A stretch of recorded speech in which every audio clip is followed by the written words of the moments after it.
Okay, I guess I'm online. Hello, everybody who is listening to this sort of a video podcast on YouTube or later maybe embedded on other sites. Thank you very much for listening to us. I am expecting today a guest, Margaret from Mod Vegan. She has a very new but very vibrant and very popular channel on YouTube. She is a modern vegan. This is how she describes herself. And, well, first of all, she's gorgeous. Like, stunningly beautiful.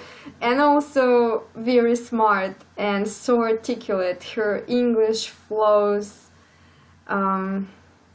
Just such a pleasure to listen. Well, I don't have an audience yet. I hope someone will join. I'm on the hashtag vegan today. Oh my gosh, and I'm competing. We're gonna compete with two other channels, which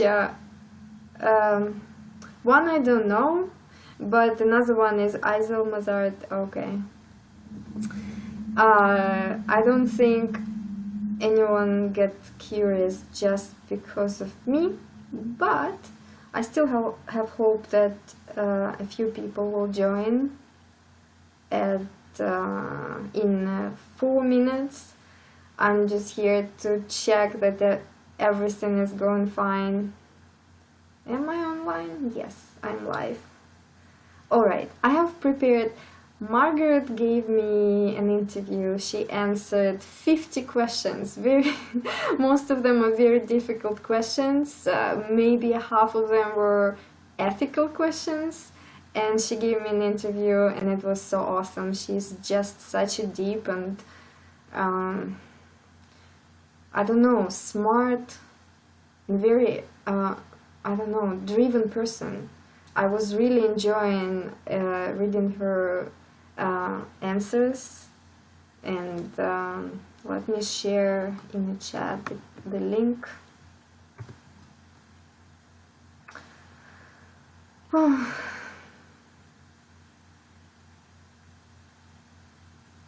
So we could choose only Saturday evening this week because we live in different countries. We have slight time difference. 1 hour only. She lives in Canada, and of course not many people are online on Saturday night. I hope most of you guys are dancing or something like that on Saturday nights.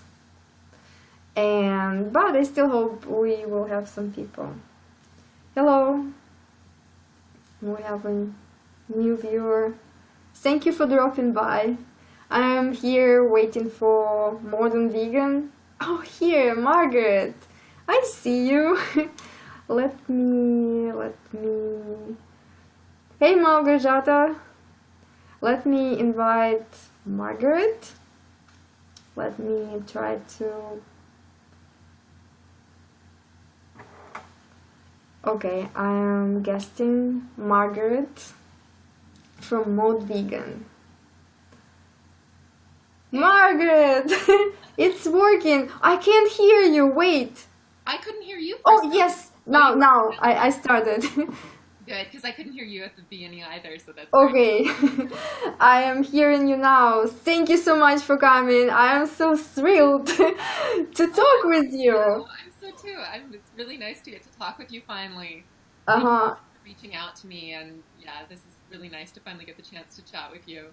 Yeah, I found your channel only like in November, no, end of October, so very recently, several weeks ago, and I must tell you I watched probably all of your videos. Maybe I missed a couple, but you know, when you don't post on some days, and if I expect, or maybe you did, then I think, oh gosh, maybe I go back to your video list and maybe I haven't seen some, so I went through all of them, possibly. Maybe I have a few left. So, a very exciting channel. As I told you before, I'm really enjoying it. Your English is so good to my ears, you know, it's so pleasant to hear you. You just like water flows. You're so smooth with language. Oh, it's such a pleasure. Um, I have here a little note. Oh, excellent.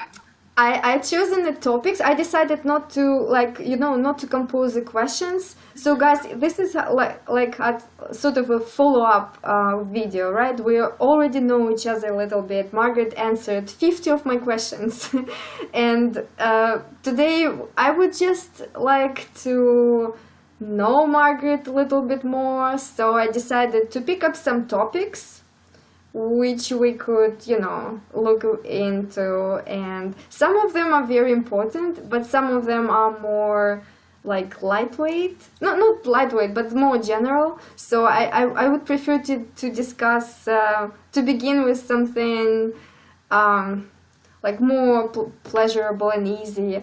You told me that you are a historian by education, right? Yes, yeah. Yeah, could you please tell how did you choose the profession, and how interesting is that for you? Well, I started out by studying history in university, and then I did my master's degree on Colombian history. So a lot of things about, issues with trade and economics, particularly. I did my MA on the drug industry in Colombia, so that was a little bit challenging because it's modern history, and so I was looking a lot at social issues. Social justice has always been very interesting to me, so that's something that I dealt with a lot there. And of course, issues with indigenous peoples in Colombia and all of the challenges with the economy. Mm-hmm. So that stuff really interests me. I actually love economics, so economics is kind of my second love. Actually, I would say right now I still veganism, and then probably economics is probably my long time thing. Wow. Well, I studied economics. This was my major, and accounting. Unfortunately, it was not the profession of my choice. I was kind of, I have chosen it just for practical reasons. I would rather study something else, but yeah, this has happened. So please go on about history and other studies. Yeah, well, history, philosophy, things like that. I think I just like learning. I think that's one of the reasons why I had to make a YouTube channel. Whenever I'm really interested in something, I have to find out more about it. And I think what history really gave me was a love for researching and studying. And so I love to look for, if I learn just one small piece of information, I need to find out more. I'm never happy with just a little bit. I need to know everything. And I've noticed that about you as well. Like I'm amazed at what you've done with the Fruitarians.net. How long have you been doing that? How long has that website been there? Because there's so much information. I know it took me so much work. Basically, all my free time, and even more than usual free time, from several weeks, I was transferring the information there from some other sources, because the site was sort of in a non-functional for 2 years. I started it way back several years ago, but as a community. As a community for people who are interested in ethical choices in life, like ethical considerations about environment, vegans. My idea was to combine all these people together, all of them, and to kind of find a middle ground, find a common ground, that there is no such a divide, and there were so many conflicts. I loved so much about you from the very beginning, since you wrote the first letter. Because sometimes when people have different views on things, they can let that prevent them from getting to connect with other people. And I love that you don't do that at all. And I think that's such a wonderful message for all of us, because as you see right now in the community, there are a lot of divides, and that's something that you've been so good about. Like, I've just noticed that even, it doesn't matter if you disagree with someone, you like to share and connect with people. And I think we could use a lot more of that.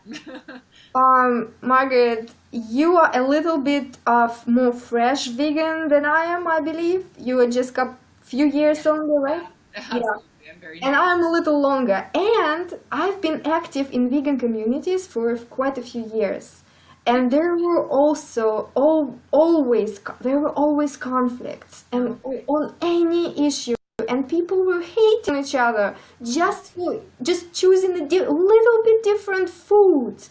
Like, I remember raw vegan communities, like you would do something different with your type of food, like for example, I don't know, eat your apples differently, cut them differently, and people would be angry at you. I mean, that was unacceptable. I just don't understand why.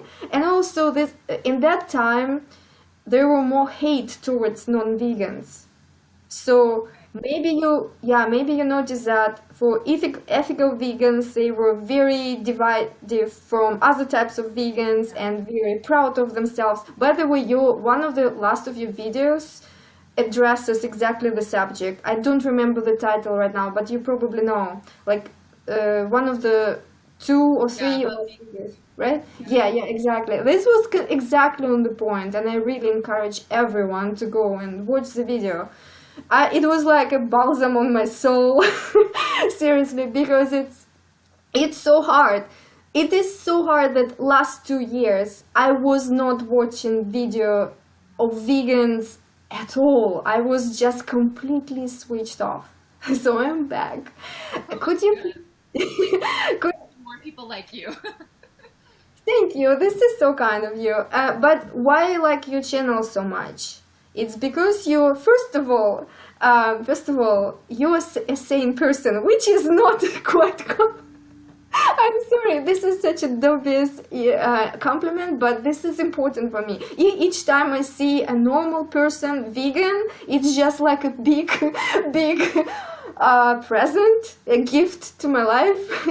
Secondly, yeah, you have very rational, critical thought. It's obvious to me that not every people train themselves or invested their energy, years of research and studies of various kinds to reach that level, and to understand that there are things we don't know and we need to operate in our realm of known information to our best ability, right? And you demonstrate that perfectly. And so then you're very kind and you're so diplomatic. I try to be. I have to say, I'm not as much as I wish I was, but No? I was, so. To me, you're like, I would like to be as like you are, and I will try to work on myself better to be as you are. But you're very, very good example for me how you should be, what you should do on YouTube. Same here, and I remember I made a video about the Liberation Pledge that Direct Action Everywhere was promoting, and you had a comment there. And I remember your comment was just, like, we do need to really be careful about excluding ourselves from other people and making other people feel excluded.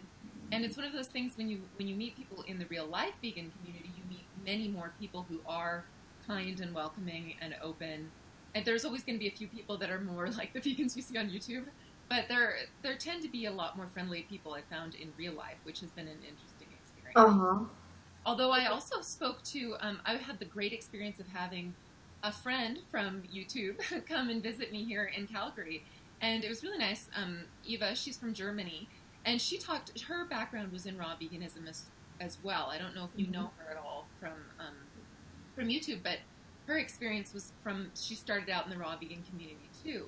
And one of the things she talked about was how switching, she still eats raw sometimes, but she's eating more cooked food and things like that. And she was talking about how the raw community was very health focused, and that the ethics wasn't, at least in her community, and there wasn't as much focus on that. And I was wondering if you could speak to that at all for me, because I don't know very much about the raw community myself, aside from the wonderful information you have on your website, which is fantastic. I'm not a raw vegan. I'm not. Yeah, just to make clear for everyone here, you, Margaret, you define yourself as vegan. I'm vegan only socially, because veganism is more common concept. Luckily, it's becoming these days, and it's more convenient to people, sort of, because you just exclude animal products of your diet, and that's all you need basically to worry about, at least at first. Yeah. Later you can kind of extend stuff. So for many people it's a very easy concept, while raw veganism, it's very restrictive. I mean, we live in a world when even with your dry fruit or some sort of stuff. Most of them, if it's done on big plants, they use higher temperatures. It's not raw, and people are eating those fruits. Even many people in raw communities, they think they're 100% raw, and they're not, and they're very sensitive. If you say, "Hey, guys, yeah, almonds from California." And try vegan too. Nice to see you guys on here. Sorry. Yeah, guys, please feel welcome. I'm trying to concentrate on Margaret. So, yeah, and I will just finish. So I use word fruitarian less because people don't know it, and the concept of fruitarianism, first of all, it is very misrepresented, and secondly, it is not as easy as veganism. There is because. You would need to look into all shades of complexity of life, all the levels, and you would need to treat different living organisms a little bit differently. So you would need to kind of build up a scale. Whereas veganism, you just see animals, all of them, which I not practically agree with. I feel animals, insects are different from from cows and stuff like that. You probably would agree with that. We would treat with them and we would care for them a little bit in different ways. There are differences between rats and dogs, stuff like that. So that's why I am. So what do you think as a vegan? You're a general vegan. You're just trying to eat healthy, right? In realm of vegan foods, right? Yeah, I think especially I have a young family and everything. I've got a 5 and 7-year-old. For me, I find it much easier just to eat vegan foods. That makes it much easier. Like you say, people know what it is. It's very easy to do. I like some of the ethical aspects of fruitarianism. I think it's very interesting, just the idea of really doing way less harm. I think that's a really lovely idea, and I liked some of the questions that you asked me for your blog. You did. I thought that was really interesting. Mm-hmm. My sister is, like you say, kind of more into the raw vegan, but not exactly raw. She definitely eats her food, and she does all the crackers and the very time-consuming. I'm sure you're familiar with all those raw vegan recipes that. I do, but I don't do them myself. No, I can't even imagine. It just is far too time-consuming for me. But, yes, exactly. Yeah. Because it's more the ethical thing for me, and so yeah, I just stick with veganism for now. Yeah. What do you think about? Do you follow the newest studies on veganism for health? Yeah, I do try to follow the studies. Mm-hmm. Yes. I'm very interested in the scientific aspect of it, of course, as well. Yeah. I'm not so much into life extension and things like that because.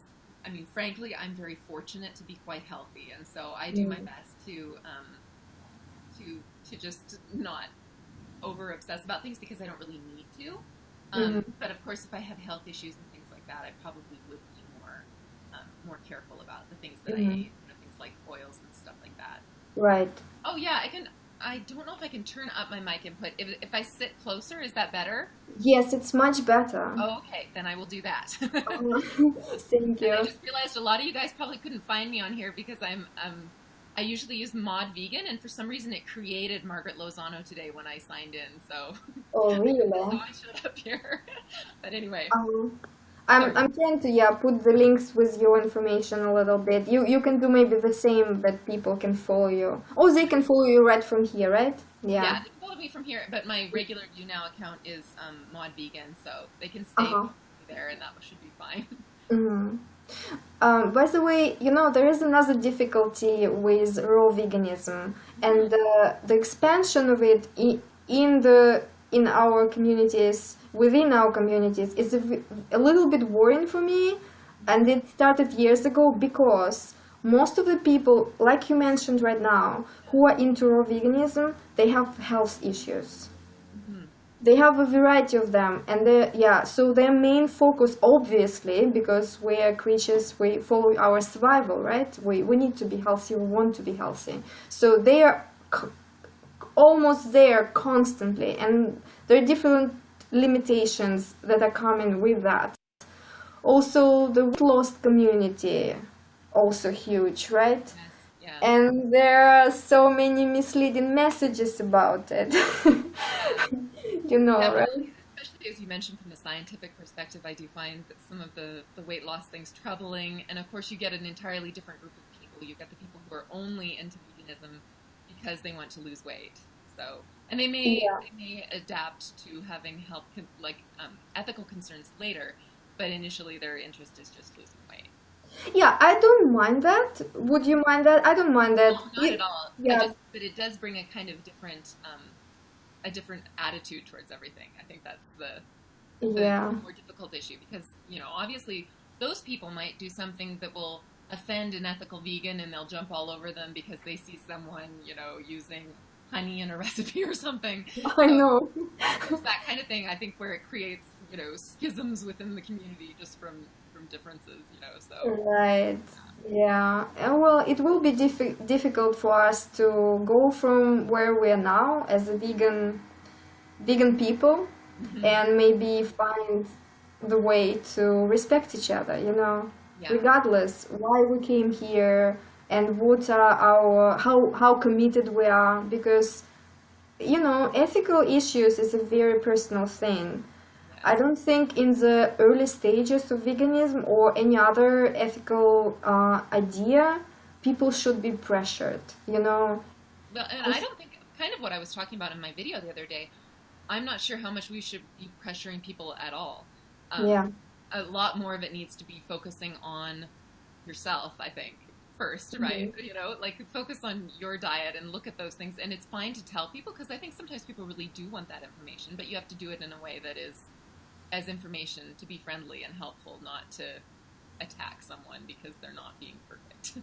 Yeah, and also it reduces the inviting side of veganism a little bit because people are afraid. People are afraid to declare themselves vegan because Yes. it's someone will jump on them, someone will leave some nasty comment, and stuff like that. And because of that, so this new movement in vegan community that people are very critical for. For example, we have people who harshly criticize some, let us don't say that, some raw vegans or some specific diets, Yeah. and then it creates an atmosphere that people are hostile to each other. It's like sort of we're in a war, and we No. don't need to be there. No. People People are don't afraid. Yeah, before we start criticizing the people that are already wanting to be part of the movement.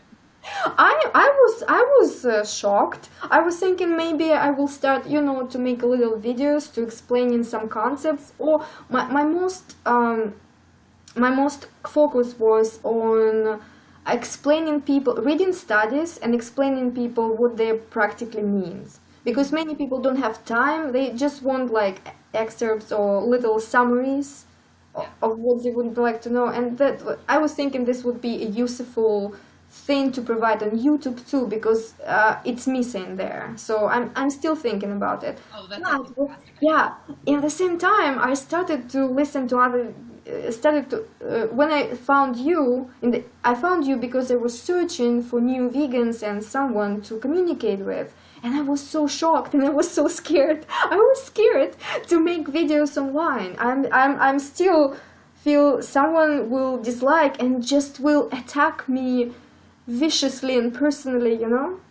So, but You get some bizarre comments. Like, I actually usually leave mine on and I just try to say something nice to the person because I think the fact that they have the time to waste watching your videos, if they truly dislike you as much as some of them do, I mean, it's their problem. I try very hard to just remember that it's their issue, not yours. mm-hmm. Because you will get all sorts of, especially I did have one video that became quite popular, and it was about someone who was she is a raw vegan, and it was mostly just a health video about some information for health, and somehow it got very popular, and the comments that I got on that one, I was just kind of like, whoa, how did you get that? I hate this person. I certainly don't hate her. I don't dislike her. I don't even think, she has Yeah. bad ideas most of the time, but Uh-huh. yeah, people can get very defensive, so yeah, Wow.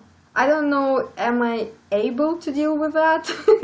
And that's an What important question to ask yourself. I think the idea that everyone is comfortable on YouTube is it's not true. Not everyone is comfortable with it, and it's important to think about whether you're comfortable with what. Exactly. It's like with, it's like with investment of your money. There are some risks that you're comfortable with. Absolutely. There's risks that belong to participating in the market, and you have to think about that before you start. So we'll see about that. But Margaret, you approached very interesting subjects I have on my list to ask you to talk about. And this is about pleasing others.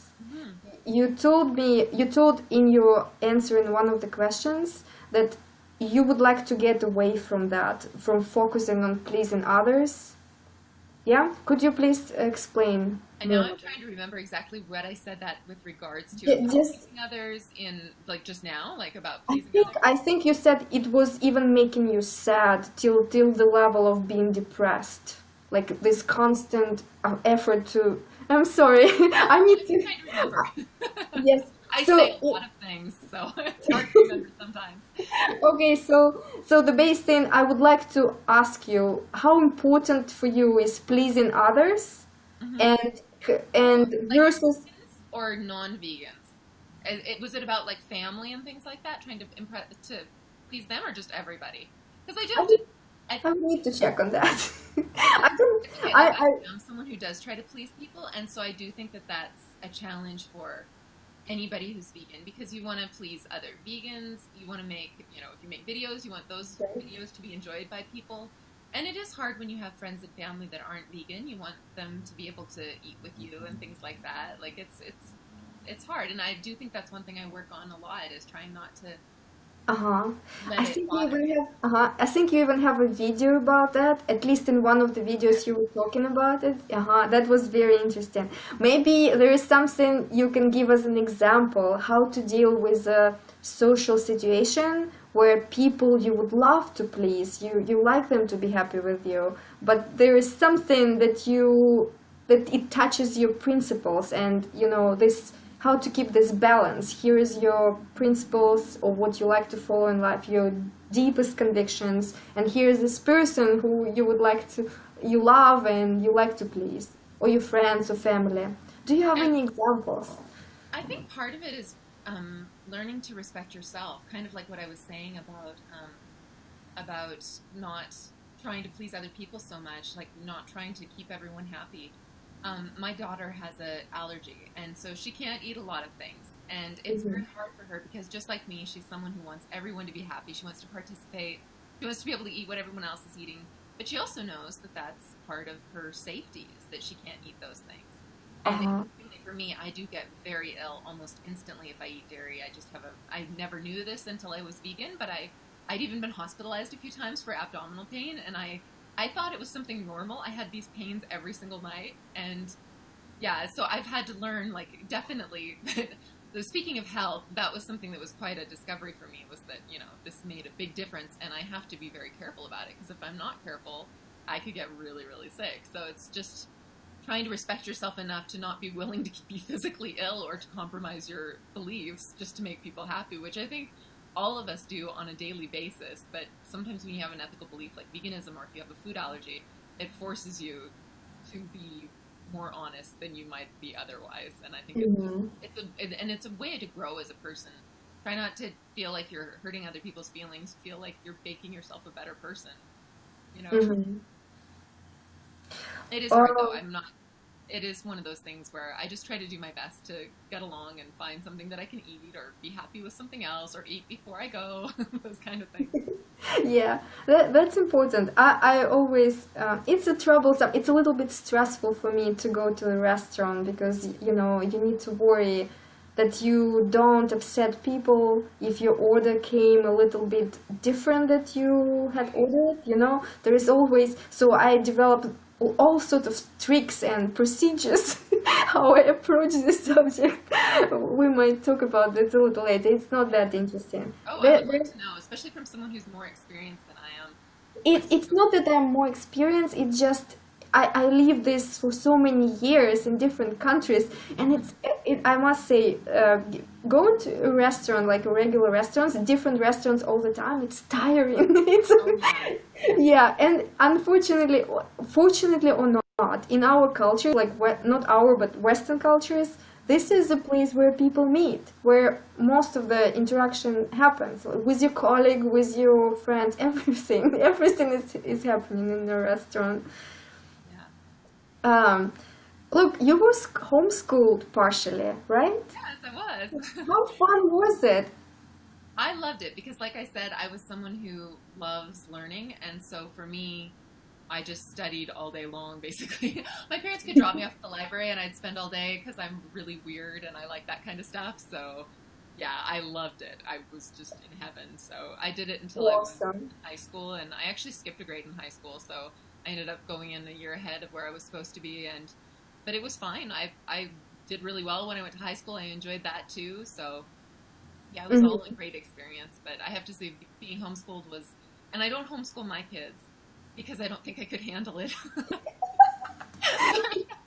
I don't have the patience that my mother did, I gotta say. I mean, I just don't, but I did love it, and I'm really grateful that my mom let me do it, because I basically self-educated myself, and it turned out fine, so... Oh, that's awesome. I don't think most of the kids have the discipline to do that, so... Yeah, my sister did it too, and it did not work out as well for her. So it's definitely a personality issue. Yes. Another thing, you said that truth is very important to you, almost on the level of the meaning of your life. Yes. Could you please explain deeper what you mean? I think for me, probably because I'm not very spiritual, I think that that knowing the truth has always been very important to me, being able to recognize the truth, being able to say what the truth is, finding it, and I think that's why I'm always researching. I just want to know everything that I can. I feel like that's kind of my purpose here, is really to find what's true. So, and I realize I'm not terribly black and white about things. I'm more of a utilitarian, really. I've mentioned that in a few videos. But I want to know what the best situation, what the best thing to do is in every situation. And it's like, Try Vegan was asking a question about honey. And those are things where we don't really know the truth about insects. We don't know how sentient they are. But as we learn more, we start to see that maybe we underestimated the intelligence of insects. And yeah, I always am running into difficult ethical quandaries. This week, my daughter was fortunate enough to be able to attend something called zoo school. So everyone here is going to freak out, but she had to go to, so her school won this thing where one class, and it was, I think it's one out of all of the, well, they have like 28 schools, I think, in our city out of like 300, and each one can send one class or something. So it's a really big deal, and it's a really wonderful opportunity because most of it is just learning about animals. So a lot of the people that are at the zoo are, they have graduate degrees in these things, so they're just teaching them all day about the animals, and it was really interesting. I attended a couple of days as a volunteer, but one of the days I attended was insects, and it was very interesting. We met a tarantula called Rosita. That was interesting. I found it so neat because we got to really see the insects up close, and goodness, it was very exciting. And the kids were surprisingly unafraid of all of the animals. It was really neat, and I found out that tarantulas really are not that poisonous, so that was kind of cool. Oh. But what was funny is we talked about the intelligence of the insects. One of the speakers even referred to the video. I don't know if you've seen it on YouTube, where I think it's a honeybee, or is it? No, it's a bumblebee that's been taught to pull a string to get a reward. That they can't see the reward, but they can pull the string and then they can get the reward. Oh, really? So insects are able to do those kind of things. They're so incredibly intelligent. They have these gifts that we don't really even understand. Mm-hmm. And then at the end of the day, their treat for the children was a cricket that they could eat. I was just like, my daughter, fortunately, she was like, I'm vegan, I'm not going to eat the cricket. Whoa, you teach these kids that these animals are so intelligent and wonderful, and then you end the day by saying they might be a great source of protein in the future for us. Like, it's just... Oh my gosh. It was horrible. Like, I was starting to think, like, sometimes the zoo really can be an educational place, and then they feed the kids crickets, so... Yeah, oh my god. Well, your daughter was well prepared, right, for situation. So was I. I was like... Oh my god. What an My education. classmates are all Chinese, so they're a little bit less afraid of trying new foods. So Oh, right, pretty much all of them yeah, ate the crickets. right. I think in some cultures people eat cockroaches, like roasted cockroaches. I know in Colombia, where my husband's from, they eat ants. So Oh, not in his city, but in parts of the country, they eat ants. They're those very large, kind of like carpenter ant type things, and they oh. eat them dried as a snack, and they claim they're like potato chips or something. But and I don't think it's from an ethical standpoint. Again, we don't really understand the sentience of those animals. I Yeah, prefer, yeah, I'm with you, Astro Waters. I'm the girl on the side. Yes, it's disgusting. But on the other hand, it's not really any more disgusting than eating anything else. And in fact, it's kind of less disgusting because they probably aren't as yeah. intelligent as pigs, right? So, Yeah, also there is, if I looked at the data on the pain and suffering stuff for insects, mm, it was a few years ago, so it's probably there's probably something else known right now. yeah, But at that time, uh, scientists doubt that they experience pain as we do, because many insects they can be eaten alive and still function and behave the same way. You know, they have some of them that have parasites that live inside of them and eat the whole organs from the inside until they drop dead. And it's fine. So, in terms of suffering, in terms of causing suffering, probably it's more ethical to eat those chips from yeah, ants, yeah, than meat, and yeah, maybe even milk and cheese, right? yeah. No, and I think that one of the things with that that's interesting is obviously they don't feel the same that we do. Like the nociception issue, they don't. Their nociception is obviously different. We don't really know how it functions, how they do feel or experience pain. Mm-hmm. But I kind of just take the fact that they avoid pain. Right. They're going to avoid negative stimuli, and I see that as kind of a sign that I'll avoid them. And when it comes to things like honey, I remember I ordered something at a restaurant once, and it was vegan, but they did use some honey in it, and I thought, I'm not going to throw away a vegan meal because there's honey in it Exactly. because they used it on the potatoes. And I know some Exactly. vegans wouldn't be able to eat that, but for me, I thought, it's one of those things where I would never go out and buy honey. But if it's in something that I don't know, like it's not the big, I'm the same way. If it would happen to me, I would eat the dish. yeah, because This it's is not. this I mean, is I don't, and I feel like that about a lot of things, and just in terms of being practical and utilitarian, I personally wouldn't eat. I don't think I'd be able to eat meat or anything like that. But I do understand people who say that they would if it was going to be thrown away. I'm mm, not in that position, but I think that some of those things are interesting ideas. Like I almost get it because even if it was a person, like if it's gonna be thrown away, like I had that conversation with Isel Nazard a while ago because we were talking about cannibals, I guess, or something like that, and I was saying like, yeah, no, I don't have. I think that obviously it's terrible to kill a human being and eat them and everything like that, but if someone has died of natural causes, is it worse to eat meat from a human? I don't really. I guess I'm less squeamish about those kind of things than other people are.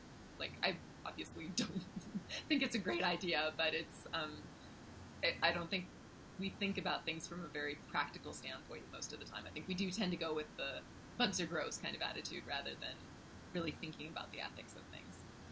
yeah, definitely. Well, what about yes, actually, you just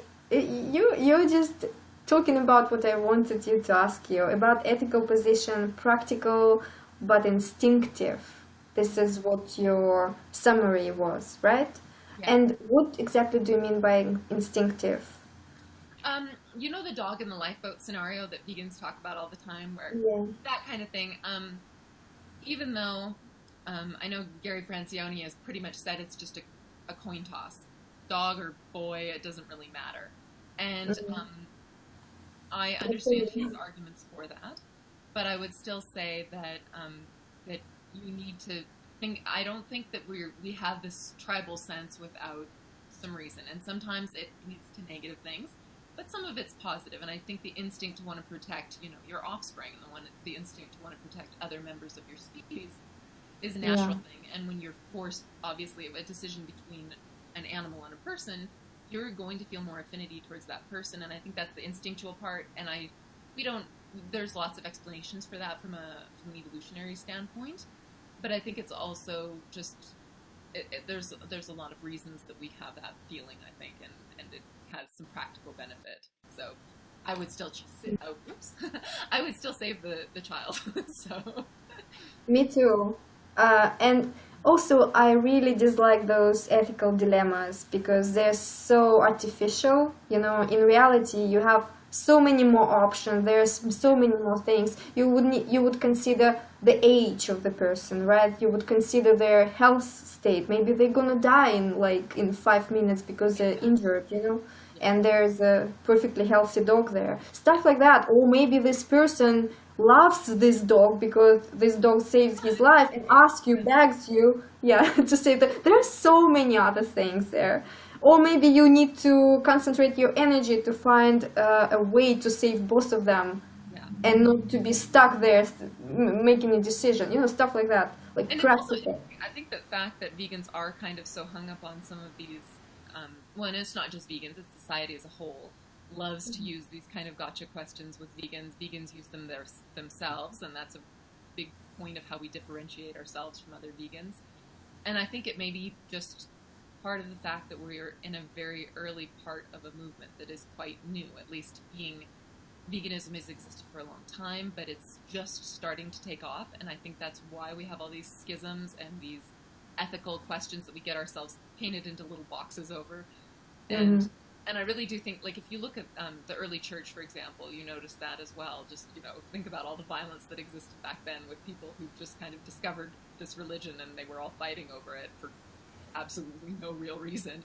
And yeah, we don't want to have kind of a Reformation, counter-Reformation sort of issue in the vegan community, and I think that's on all of us to prevent that from happening, because we really do see a lot of infighting and stuff over very small things.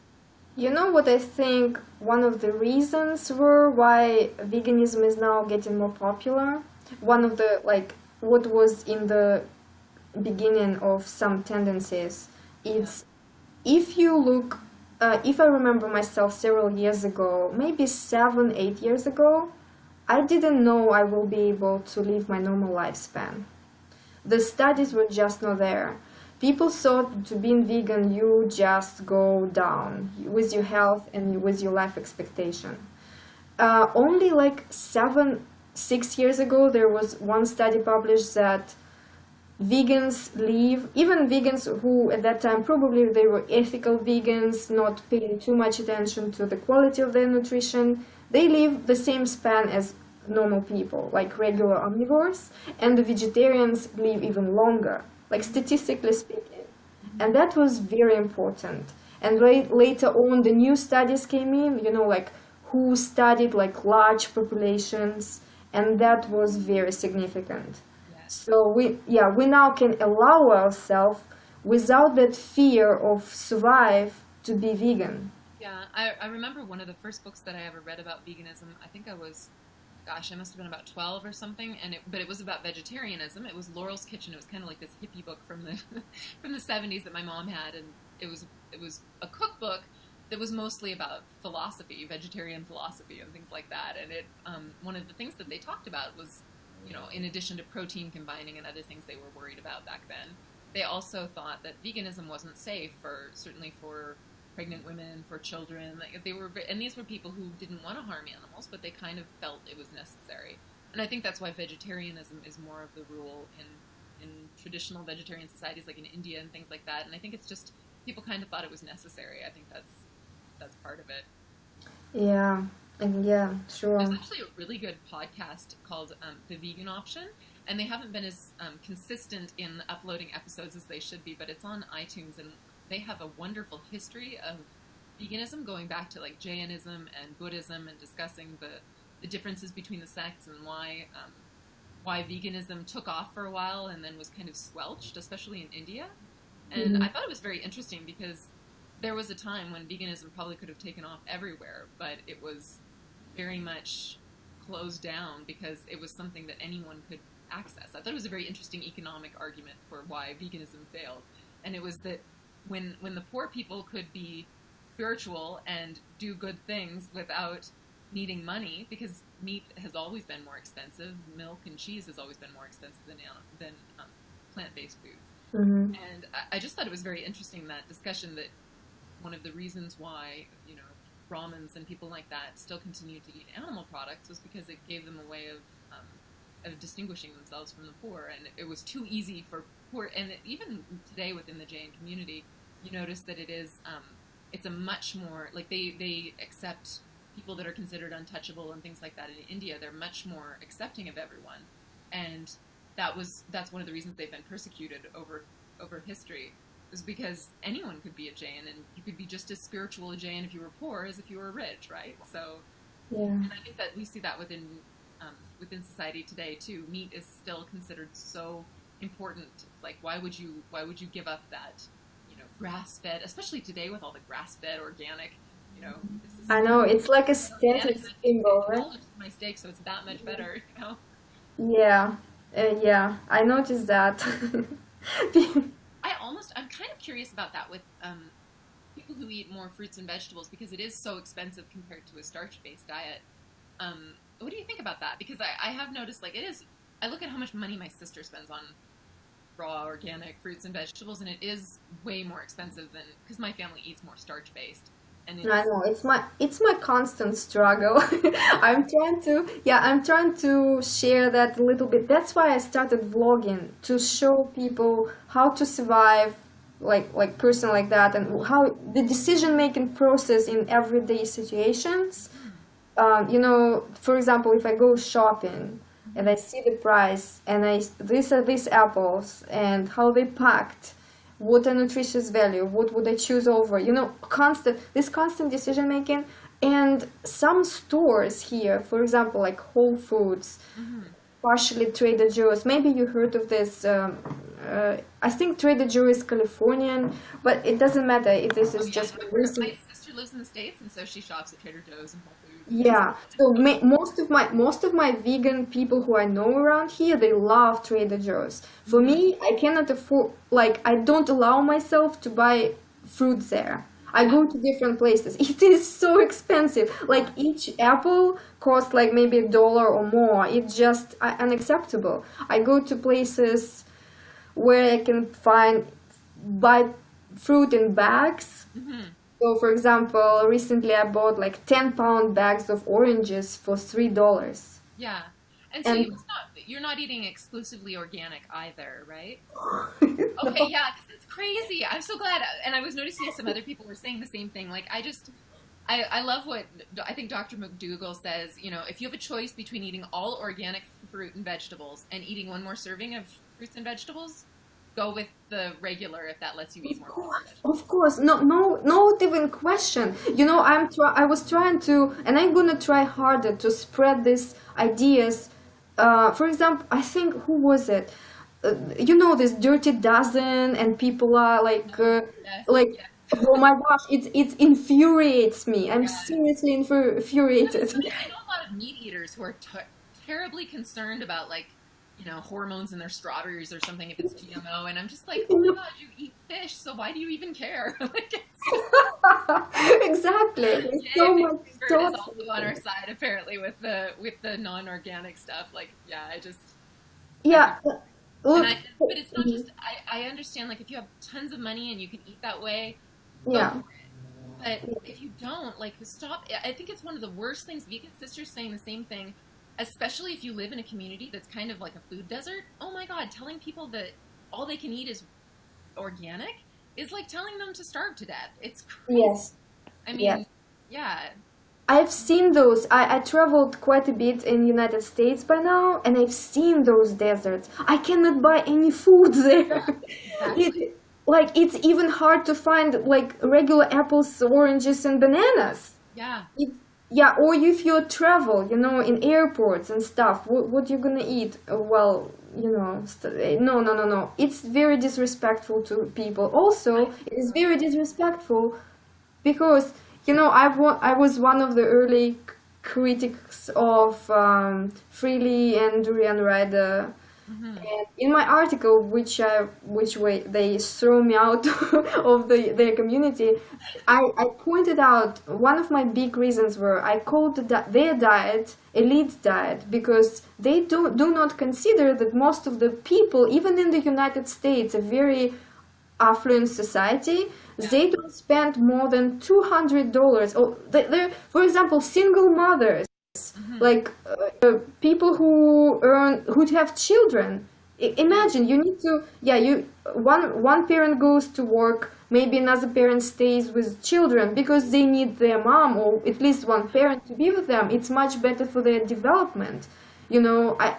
All this concept of uh, babysitters and stuff. Maybe it's good for someone, but it's not the optimal thing. You would like to give your children better communication, better care. So look, one person would feed the whole family of four, for example, or maybe about three. After renting, after paying for car, like necessities that make you survive in this society, I tried to live without car Yeah. here for 9 months. Oh, It in was a LA. horror. Yeah, in LA. That's a Oh yeah. my gosh. It was in San Diego, but it was hell. When I started, like, I found one job. With the bus I would need to 2.5 hours to get to my place of work. It's impossible. So after that, after you pay your insurances and everything, it's not that much that it for the food there. And you need some other things. You need to save a little bit money for later because nobody pays you pensions or stuff like that. You need to worry about your existential presence and Hmm. not about some. What do you think about this idea of abundance? I am tired of hearing that. Everybody is talking we live in abundance and food is just endless and we need a lot Yeah, of it. I know. Where are you people coming from? Who are you I people? mean, I don't live in a food desert, but I live in Calgary, which is practically in the Arctic Circle, right? And so, all of our fruits and vegetables, they have to come from somewhere else. So there's no, if you ate the 100-mile diet for one thing, you'd starve to death here because it's Mm, impossible. I mean, mm, unless you ate nothing but meat all winter long, you'd have no food. mhm, And so I think that being able to tell people, eat rice, eat beans. We're Calgary, like Alberta, is one of the largest producers of lentils in the world. So lentils are really cheap here, and yeah. eat tons of lentils because that's what you got to do. And it's just, yeah, I think there's seasonality when you live up. Like you're really lucky because when you do live, the food is more abundant the closer you get to the equator. My husband's from Colombia, and it's fruit is dropping off trees into your lap everywhere. Yeah. So yes, there is Yeah. abundance in some places, and I Yeah. love being there because there's literally fruit. Like they call these, they have like this tomato fruit that is a fruit, and it's very sweet. And people literally would like throw it away if it landed in their yard because it's like there's so much of it that it's who wants to eat that fruit when there's so much better fruit? And to me, it's delicious. But some people are like, oh no, I prefer mangoes. I only eat mangoes. So Oh my they're God. picky like that because it's just growing literally on the side of the road for you to pick up. But in the rest of the world, it's really not like that. No. In the rest of the world, if we look at statistical data, there are only maybe 3% of agricultural land is used for orchards. So it's so little. And if we consider the whole limitations of soil and climate where we can grow that, we cannot feed so much people. We just can't use this. So to claim that you can be happy when you eat in high fruit diet and it must be raw. Hmm. I just so disagreeing with that. It's just so discomforting to me. I feel that the entire diet, like the diet you're referring to, is definitely geared towards uh, wealthy white people who live on vacation in the tropics. Like it's not, like it's very specific. Like, and I get that, if you have the ability to live there, then that's great. But it's kind of, even the people who do live there, like real people, don't get to eat that way. It's just Yeah, not. once in a conversation, I used like hypothetical situation. If somebody would offer me to give me enough resources that I knew that till the end of my days I can eat only raw food, but I would have enough nutrition and I can choose a variety of it, I Yeah. would definitely go with that and never even look back into the cook food. But unfortunately, it is No, if I impossible. lived in Colombia and I had access to all those things, I could definitely, eat raw fruit for the rest of my life. But it's, where you eat, Yeah. what you have Or access. sometimes in summer, they're cheap, they're abundance, and I don't even think about. But we live in, oh gosh, seriously, we're real people, right? And we want veganism, at least veganism, right, to spread. How this is such a limited notions to make people do so. Also, the videos on YouTube. What do you think about that? Because Are you there? I'm here. okay, something has happened Okay. to my. Oh, sorry, for some reason I lost you. Um, what You did I have me say? now? Huh? Oh, you got me now. Okay. Yes, yes, I do. I did. What do you think about this luxury imagery on YouTube channels regarding to foods? People are having very good kitchens, very beautiful utensils, Hmm. lots of space, and the ingredients of their mixtures are just like luxurious. Sometimes if I think, okay, if I go now to a store where I can get all of those would went to that salad, how much money would I spend? Is it $50? Is it $30 for one meal? Seriously, and then I would spend that much time for that. So time is money as well, and we for some reason just nobody is talking about it. It's just you need to invest so much time and consideration just to feed yourself. I'm thinking I try to waste at least time as possible on my food. This is my Oh, yeah. aim. I don't want to eat. I don't want to eat. I don't want to think about it. I don't want to plan it excessively. I don't want it. So, what is your position on it? I always am very happy when I see people putting pictures of regular food on Instagram. I've been so happy to see, like, I love, like, the tofu Tommy Scher's food because he's always got really neat things and it's real food. It's not something that is created as a product to sell yourself to other people. And it's not that I am against that. Like, I think that if you know and you're clear that that's what you're doing, then that's fine. But don't pretend that that is, some kind of altruistic way of spreading veganism, Like, because It's it's not. You're selling an image. You're being an Instagram model, and this is your Instagram model food. It's a lot of those "what I eat in a day" videos are the same thing. And as long as you're clear with your audience on that, I think it's fine. But I have to say, someone mentioned Fully Raw Christina. My sister lives in Houston, so she lives right around the corner from Fully Raw Christina's organic market stuff, and she's visited her. She saw her at Whole Foods there one day while she was selling signed copies of her book and stuff like that. And my sister, like, she's got 3 kids. She lives in a normal family, and she tries to feed her family raw vegan food.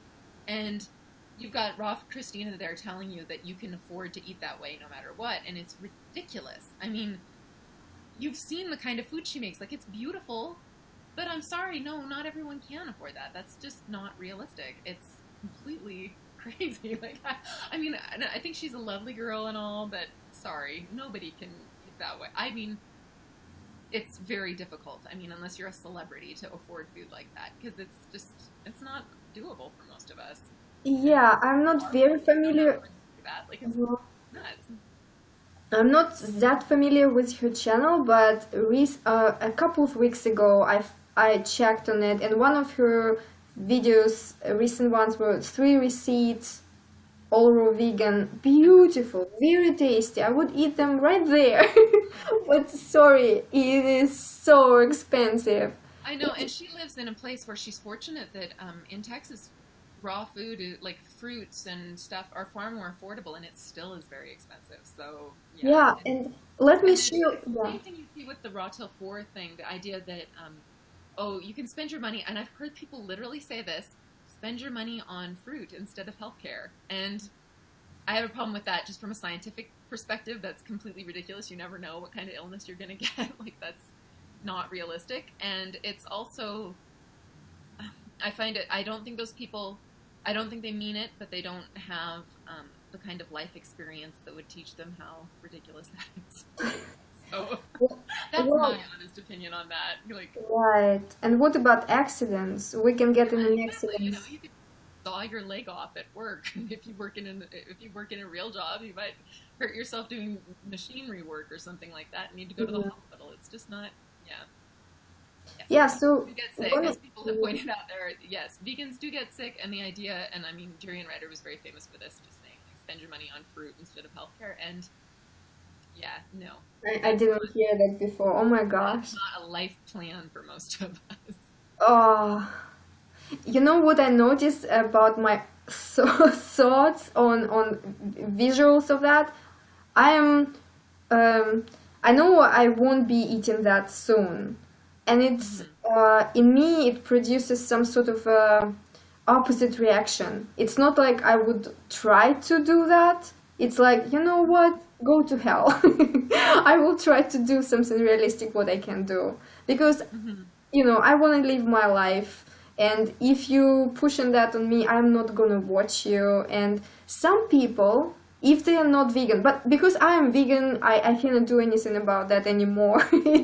It's not out of the question, right? But people who are making decisions, whether they go vegan or not, they might have the same consideration, or like natural reaction as I did. Huh. And I I'm realized that, still oh my laughing at God. Megan's sister just said tomatoes over Tylenol, and I think that's hilarious. Yeah. Rot Hill 4, tomatoes over Tylenol. Yeah.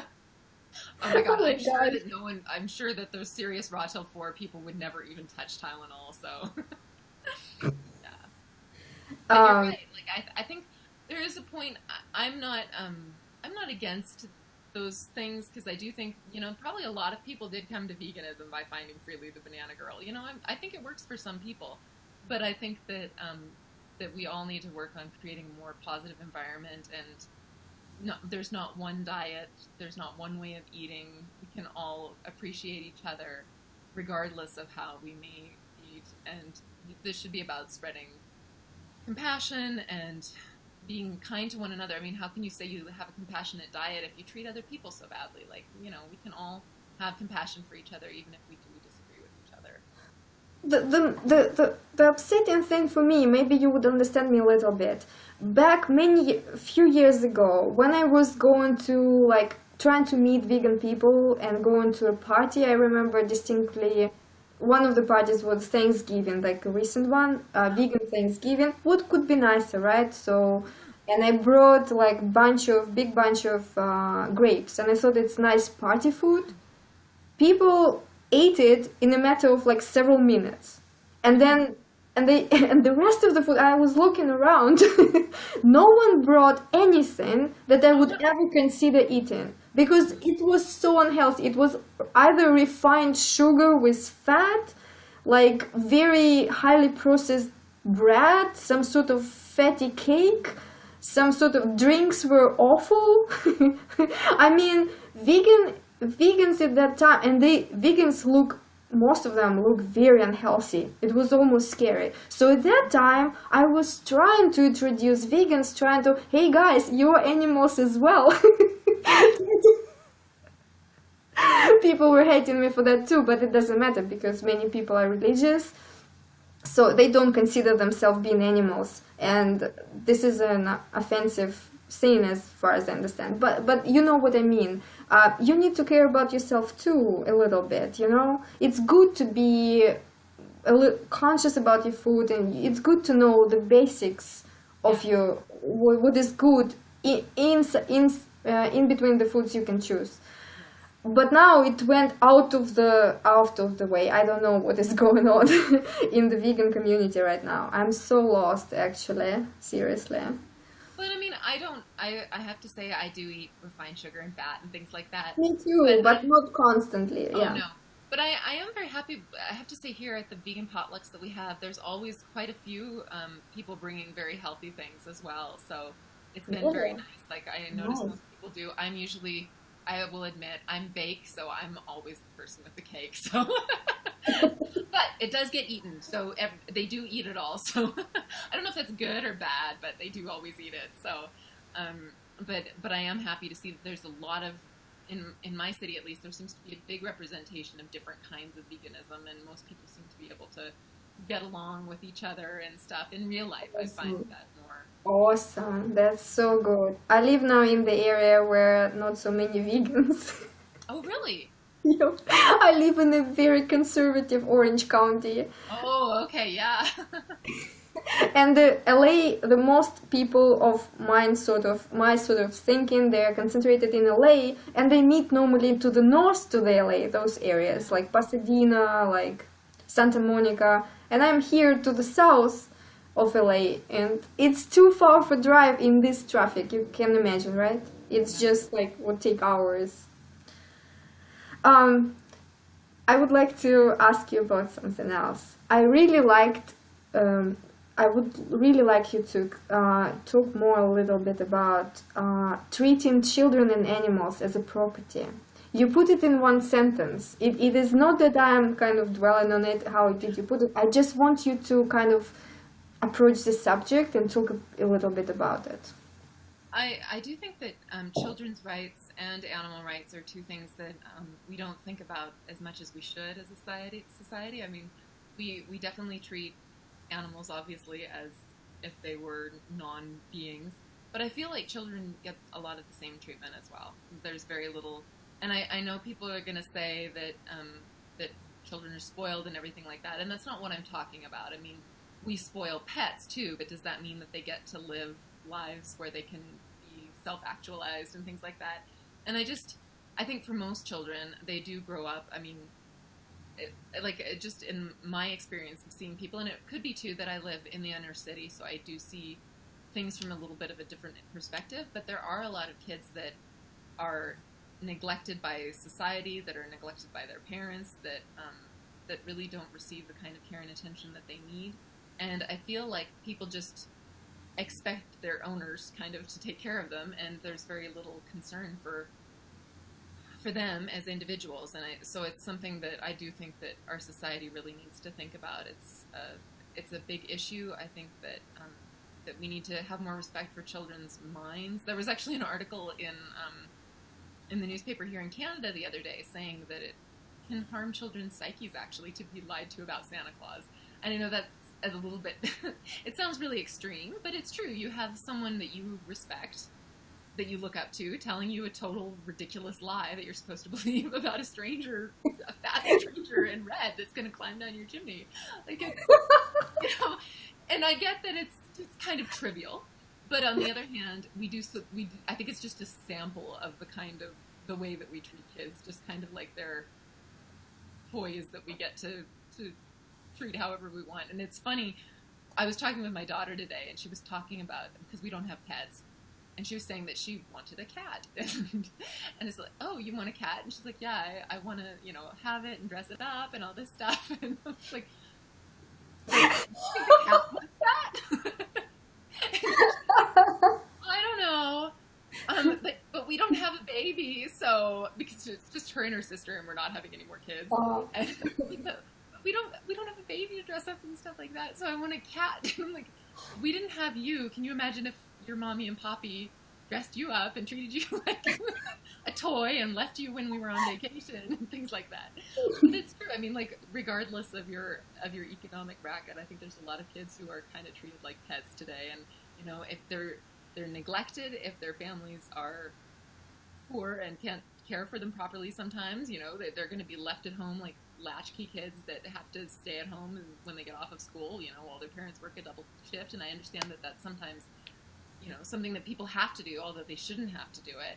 But you see the same thing at the opposite end of the spectrum. You see the kids that just, spend all day with their iPad alone in a room, and they're both not ideal, Like you said, like kids who just got the kids who spend all day with the nanny or whatever, and then you've got the kids who are completely on their own. So, right.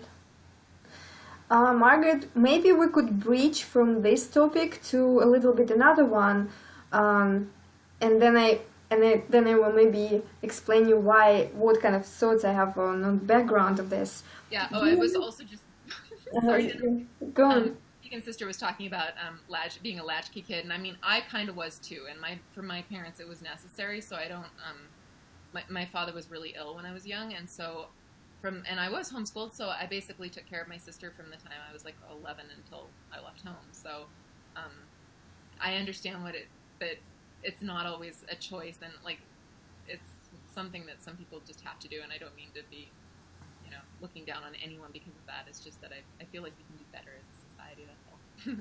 Sorry. Wow. That's such a big task to carry about your sister. How much younger was she? 4 years. Wow. Wow, I cannot even imagine that. Seriously, that responsibility on your shoulders when you were young. For us and took care of everything for the family kind of during those years. So yeah, Wow. and it was good. I have to say, it made me a very independent person. So I'm good at all that stuff. You know, I grew up in a little bit different society from the Western, and when I tell people like in Germany or here in the United States that I were the person who cleaned the whole home every week on myself, and this was my job, people were looking at me thinking that it's almost a child abuse.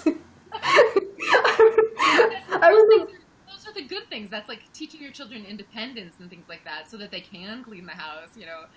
That's the good stuff. Yeah, it was normal to me, but it's very different from the culture now, how people treat their kids here.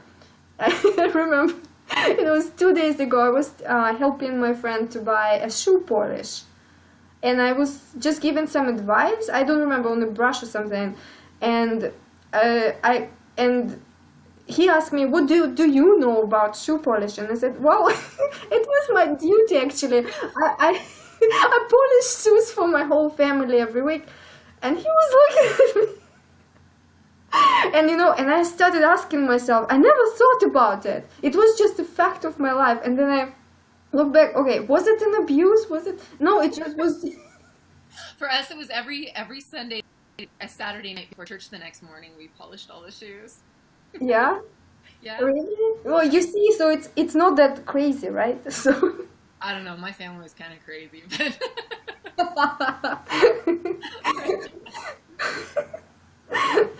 so let's go back to children and animals a little bit. You remember a little bit while ago there was a topic heavily discussed on vegan YouTube about pets situation. That you from one one extreme, let me use this word, that we don't need to have anything to do with animals, don't include them in our life in any way, just put them away to the reservations of wild nature, and almost no interactions, till there's a extreme maybe to mistreat them as pets. Where are you in that spectrum? I personally don't have any pets, Mm-hmm. and I do realize there's a lot of animals without homes, so I completely understand why. I know lots of wonderful people who love animals, who bring them into their homes and care for them, and I think that's a great thing. I am sad to see so many animals living domesticated lives, because I do think for some of them it's probably not the way that they would be best off living, especially you see cramped city apartments and things like that with animals. And obviously we've created a whole bunch of animals that need animal products in order to survive. I made a video about cannibal cats and dogs the other day, because we do feed shelter animals to our cats and dogs. I watched the video, great video by the way. And we kind of have to. I mean, there's so much, like when you think of the sheer quantity of these animals, there's more animals than there are people, domesticated animals, tons more, and we have to do something with it. So I think we've created an artificial problem, and I think by needing those toys, treating animals as toys, and then needing more and more of them, like the idea that everyone needs a pet, has made it much worse than it would be otherwise. So my view on it basically would be, stop trying to create more domesticated animals. I think that's one way to help it, is just, don't breed your animals for pity's sake, and work from there. I think, because I would hate to see that become the big issue in the vegan movement, because I think it's a distraction. Yeah, it definitely is. And it alienates a lot of people who really just love animals and want to take care of them. Like I completely breeding should be illegal. I think that if vegans want to do something, like the whole purebred thing in the beginning, like the idea of selling pets in pet stores and of having dog breeders and stuff like that, I think we should get rid of both those things. I would be very much in favor of eliminating purebred societies and eliminating like the AKC and things like that, and getting rid of selling pets in pet stores, because there's plenty of animals to be adopted and just let it go from there. I think that would be a really good, if we need to advocate as a group for something, I think that would be something many of us could be on board about. Yeah, I would agree with that. And Also, yeah. sorry, I'm going to have to leave pretty soon because I need to go. Sure. Would you like to just tell us some story about your life just to wrap it up? Or anything like that? Like, in what area? Like, about veganism or... I don't know. I'm more curious about you, maybe your kids. How is it to be a mom? Just Oh, to I have a great story. So when I was first, I'd made the decision to go vegan, and and we weren't buying any more animal products for ourselves anymore, but we still had IKEA meatballs for the kids. This was a little over a year ago, and my daughter was watching a documentary. It was one of those David Suzuki ones we have here in Canada, and we were watching it, and they were reenacting this scene where a hunter was getting ready to kill an animal, and they were talking. It was something about ancient peoples, and my daughter was like, "Did human beings used to kill animals?" And I said, "Yeah," because I wasn't sure how much to talk to my kids about veganism at that point either, because we pretty much stopped eating meat, but she was eating meatballs at this moment, right? So I said, yeah, people did used to eat meat. She said, do people still eat meat? And I said, yeah, some people do still eat animals. Do people eat animals in Canada? And I said, yeah, people in Canada, they a lot of them do eat meat. She's like, do people eat meat in Calgary? Do they eat animals in Calgary? And she didn't say meat either. She calls them eating animals. Do people eat animals in Calgary? Yeah. She's like, do we eat animals? I was like, I don't, but you do. She was like, what? Where? This is what happens when you raise kids in the city. I was like, yeah, your meatballs are made of animals, and that was it. She hasn't touched it. She didn't eat meat at all after that point. But it was really funny because it was just the moment where, it's kind of like the Santa Claus thing, when you actually tell kids where things are from. And my daughter at the time, I think she was almost 6. She's 7 now. But, yeah, she was still 5, and she still got the idea, like, what? You eat animals? Are you kidding me? Like, it's weird enough that those ancient people ate animals, but people eat animals in Canada? This is awesome. So funny. This is so awesome. What a girl you have. Yeah, and I've noticed that with both my kids. They've both been really good about it, and especially my younger daughter, who was even more attached to IKEA meatballs than her sister. Again, when she found out that they came from cows, that was it. Like, I like cows. Why would I eat animals? Wow. So I think we could all stand to be a little more honest with children. We don't need to show them slaughterhouse footage. We could just tell them that people eat animals in America, and that might be enough to get them to stop. Like, kids are pretty receptive to that sort of stuff. They really understand, especially, and I have to say that's one thing about seeing animals in person. My daughter came back, I was like, last year sometime in, so it was just in first grade, I think the first couple months of first grade, they went to a farm, and she saw pigs for the first time, and she was just talking about, like, how smart they were, how wonderful they were, how she couldn't believe that anybody would eat pigs, because they're just such sweet, brilliant animals. And so sometimes I do think that's one of the strangely nice things about having things like farms and zoos around, is it does give people the chance to see those things. And I have to say, even as a vegan, being open to some of those things, going to the zoo this last week, it was so hard to see those animals in cages, living in such tiny spaces. But I found that as a vegan, I was able to talk about it with a lot of the other parents who were volunteering, and I was amazed at the response that I got, because I was talking just about, like, one of the gorillas had given birth, and I was talking about, like, it's kind of like giving birth to a baby in prison that is going to be in prison for the rest of its life. And it was really neat because, like, the zookeepers and the parents, they were all on my side. Like, they were all saying, like, yeah, it's horrible, and this should not be happening. So Wow. sometimes it helps to even be able to talk with people about those kind of things too. So I think being a little more open for all of us and talking with people, taking the opportunities where we can find them is really good. And we don't have to eat animals anymore, which is Gosh, these were awesome stories. Thank you so much. Thank you so much, and thank you everyone for joining us. Yes, thank you guys. Awesome. I really appreciate it, and I will do it again soon, Lena. I hope this was just. Oh, yeah. Oh, You're such a bright, shining light. Oh, thank you. Since your first message where we had all those issues with the email server. Oh my gosh. Yeah.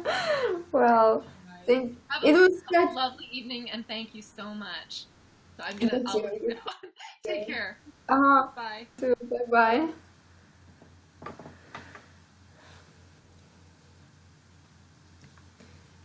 Guys, I'm really happy, and thank you so much for joining us. I hope you had nice conversations with each other in the chat. I think Margaret paid a little bit attention and answered some questions. So thank you so much. Maybe we're gonna do it once again. I had so much fun. Okay, thank you. Have a good Saturday. Bye bye. And Sunday.